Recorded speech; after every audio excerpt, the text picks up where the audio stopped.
అస్సలాముఅలైకుం అండి. మేడం వాళ్ళు బయటికి పోయినప్పుడు పిల్లకాయల వాళ్ళందరూ మనము ఇంట్లో ఉండి ఇవన్నీ క్లీన్ చేయాలన్నమాట. ఇది వీడియో తెలుస్తుందో లేదో తెలియదండి. సెల్ రిపేరు, సెల్ తీసిస్తా అన్న ఏజెంట్ ఇప్పుడు దాకా సెల్ తిప్పలేదు.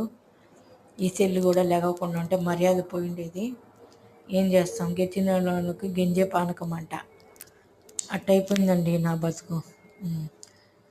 ఏం చేస్తాం, అదైతే టోల్ చేసి 40,000 అయింది నా మెడికల్కి. అయితే అది ఇది అని చెప్పి అన్ని టెస్టులు చేపిస్తే 40,000 అయింది.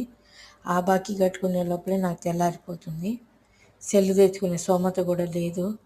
ఏం చేసేదండి, నా కర్మ అనుకొని ఇట్లా చేసుకుంటా బతుకుతున్నాను. షుగర్ ఉంది, అది ఉంది, ఇది ఉందని. లైక్ చేయండి, షేర్ చేయండి, కొంచెం మంచి మాటలతో వీడియోస్ పెట్టండి. ఓకే, చూశారు కదండి.